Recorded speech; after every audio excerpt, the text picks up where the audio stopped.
And so we've come to the point in which we are now playing Kingdom Hearts: The Waiting Game. After coming through Kingdom Hearts 2, everyone else, including myself, are actually waiting in anticipation for more Kingdom Hearts action by waiting for Kingdom Hearts 3 to come out. Well, we did get another game for the dual screen. As we're all waiting for Kingdom Hearts 3, the series would do a complete 180 by going back to handheld. Sure, there was Chain of Memories on GBA, which is alright, until it was brought to the console, which is meant to be. So now we're going to venture into the Kingdom Hearts games that have burned me out for so long. And at least 2 of the games, I actually played them for at least a couple of hours. Or at least up to 6 hours at best. While other handheld games, I never actually played them and just played them for the first time, if only because it's hard for me to care again. And I instead just watch the cutscenes alone just to understand the story instead of playing them because, like I said, these games have burned me out so long, especially when every one of us has to wait for Kingdom Hearts 3. But nonetheless, let's go on to review. This is my review of Kingdom Hearts 358 Days Over 2 on the dual screen.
For this review, to completely understand the story, we're going to be looking at the PS3 and 4 versions of the game, which are only just cutscenes and new dialogue being placed to newer cutscenes that are originally text-based, if only because it's impossible for Square-Enix at this point to actually replicate the original dual screens gameplay. However, like Chain of Memories, I'll also get to the actual gameplay of it as well. Since the game centers around Roxas, it's recommended that you play and understand the first 3 games before jumping into this one. Now, I didn't play the game that much until I started recording footage for this review. And let me tell you, while the plot is very simple, at the same time, it's actually quite grim. And you'll understand why. Alright, let's do this.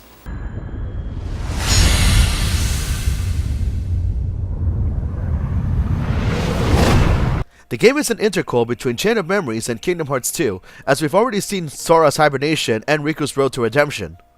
The story centers on the members of Organization 13, a group of malicious human-like nobodies that like to cause trouble in the 2 aforementioned games by simply committing crimes to recreate the power of Kingdom Hearts in order to restore themselves fully. However, this game hardly dives into the origins of each member, as we very much know the fates of those defeated in Chain of Memories, leaving only the remaining 7, with Roxas and Axel getting more of the attention, and that Xemnas is the cold-blooded leader of the group. After Sora's sacrifice, which resulted in Roxas' existence, Roxas would then be found by Xemnas, who would then give Roxas his name and be recruited to the organization.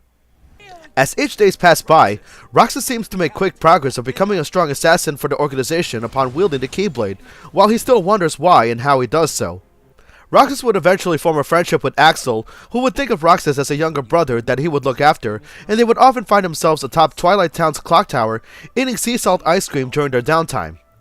A few days later, the organization would introduce the 14th member named Shion, who would also become good friends with Roxas and Axel, and having a good time, but that's when things started to take a nasty turn in the plot, because as Roxas was sleeping, it was around that time that Sora would be placed into hibernation by Namine, and as that happens, it seems to have some psychic-like effect on Roxas. As Roxas is Sora's nobody, this would explain how Roxas was able to experience Sora's past events, memory by memory, causing Roxas to feel so conflicted as to why these visions are affecting him in some way. Try as he might, the organization would just keep their mouths shut, even Axel, who would know why he's in pain, but believes that not knowing is for the best. The secret didn't last long, however, as Shion also experiences Sora's memories to the same extent as Roxas, and it was revealed that Shion is actually a clone of Roxas that was created by Vexen prior to his demise in Chain of Memories, as Xemnas knew that Roxas is Sora's nobody, and intends to use the power of the Keyblade to do his dirty work for him, and will also have Shion to do the same. The closer Shion is to Roxas, she would somehow inherit not only his abilities, but Sora's skills and memories as well, due to both boys being one and the same person, albeit different species. She then learns from Riku that her very existence is what's preventing Sora from being completely restored, and chooses to leave the organization. Once Roxas knows who Shion really is, he also leaves the group in his own will to seek answers for himself, which leads to the confrontation between the two, with Shion's mind being altered by Xemnas in order to kill and assimilate Roxas. Roxas comes out victorious, but with a heavy price. Shion would slowly disappear and merge back to Sora, but not before telling Roxas to take Xemnas down to prevent creating another weapon like herself, though the strange part is that Shion herself wouldn't be mentioned again in later games of the KH mythos. Upon returning to the group's HQ, Roxas encounters Riku in an intense duel, claiming victory at first, only to be knocked out in the end by Riku and be thrown into Ansem the Wise's simulated Twilight Town, not only ending 358 Days Over 2, but also kickstarting Kingdom Hearts 2, as well as Roxas' eventual fate. The plot overall is, no pun intended, really dark, even really sad when you think about it. The story is good in helping understand what really went down between Chain of Memories and Kingdom Hearts 2, even though most of the character development goes more towards Roxas, Shion, Axel, Xemnas, and to some extent, Saïx, who during the conversation between him and Axel, begins to wonder what other motives Xemnas might have up his sleeve. You can't help but also feel sorry for Roxas because he was brought in to be raised as a member, only to realize that he's being used as a weapon and has his emotions played with, not only on Shion's sacrifice but also on Axel feeling like he's been betrayed upon Roxas taking matters into his own hands. The plot is easy to understand and helps link the first three games together without confusing gamers that are slowly getting into the series, but gamers are better off playing the first three games before this one, because if you play this game first for the story, its tragic nature will leave you heartbroken very quickly. And then we go to the gameplay. Yeah, the story may be good, but everything else is a whole different ballgame, and this is the point where my Kingdom Hearts burnout started to heat up. Before I get to it, like past games, Roxas can also visit different Disney worlds, but the involvement of the world's characters are downplayed due to the organization having no interaction with them whatsoever, and the only Final Fantasy character the team can talk to at all is just a regular Moogle wearing the same robes as they do. 358 Days plays more like a regular Kingdom Hearts game, which seems okay, but then you realize that the whole game is nothing more than just hack and slash missions and nothing else. I'm not joking, as all the things you could do in past games like Gummy Ship Travel, minigames, or Olympus Coliseum challenges, just to name a few, are non-existent in this game. All you do is travel to different worlds, completing different missions with different stipulations, not only to progress with the story, but also your means of grinding Roxas, and there will be many instances that you'll have to repeat past missions on purpose if you want to make Roxas strong enough to hold on his own.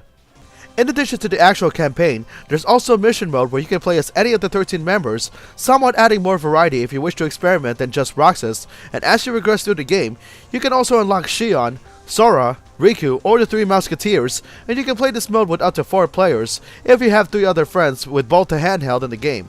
But sadly, I don't know anyone else that does, so it's just all me from here. Thankfully, any items you score in mission mode carries over to the actual campaign to make things easier for yourself. However, don't expect any of the fancy acrobatics in Kingdom Hearts 2, as it feels more like you're replaying Kingdom Hearts 1. Anything Sora can do in Kingdom Hearts 2, you won't have it here, and no Disney characters to aid you either. Short and to the point, it's just Kingdom Hearts 1 Sora with a different model. You best be well stocked on ethers because you don't have an MP meter, so you really can't tell how much magic you have left, and after you absorb enough damage, you can perform powerful slashes for a short while, but I dare not rely on it too much because it's like the game is telling me that victory can come from my rear end getting kicked. Unlike the past games, the closest thing to an ally system is that certain missions will have a different group member assigned to you, but their AI can sometimes be random. They can either help you or just stand there while you do all the work, which is one of the reasons why I would repeat some missions if Roxas is the only one that has to handle everything. The Heartless drop money and materials which you can use to earn new magic, weapons, and items that are in the form of square tiles, and this is where 358 Days falls flat for me. You have this grid where you equip these tiles in order to have Roxas do more than just attacking with his Keyblade. What sucks about this is that since you have different missions to undertake, you have to memorize what abilities would best fit in any given situation, which means you'll be forced to go to this menu each time in order to remove certain tiles and replace them with different ones that are best suited. And if you think that's stupid, oh, it gets worse, because there are certain parts in the grid where you have to equip level tiles. Yes, the experience you get from enemies also depend on level tiles that you equip, because otherwise, just beating them down means absolutely nothing without them. I don't even consider trying to get all the weapons in the game, as I would rather do all I can to grind for experience points to ensure that Roxas can live long enough. So with the last Keyblade that I equipped during this run, I decided to just wing it and get through the whole game while also completing recording footage for this review. So what are my overall thoughts of the game? Very monotonous. I can't even keep count of how many times I had to see the same barren areas of each world without losing my freaking mind. So many missions similar to each other. The stupid square tile system. Basically the whole game is so boring to play through, it's no wonder why I couldn't go more than 3 hours of playing the game the first time I played it. Shoot, even I find the monotony of Kingdom Hearts Chain of Memories on GBA to be tolerable. You still suck, Ansem! The only good parts of the game are the story and the soundtrack, but the overall gameplay leaves much to be desired. It's not even worth it. To that end, this game gets a 6. I do find the game impressive to be responsive for a dual screen game, but after playing the first 3 games, I'm sure everyone would want something better than just this, and I know I'm not the only one. It's no wonder why the PlayStation versions of 358 Days Over 2 include just only cutscenes and nothing else. If only because the company knew that the overall gameplay of 358 Days is very repetitive and it turned off so many gamers, including myself. We mostly played the game for the story and not much else. Also, I don't think Square-Enix would even have the ability to actually replicate the overall gameplay from the dual screen and port it to the PlayStation version. And I think that's for the best.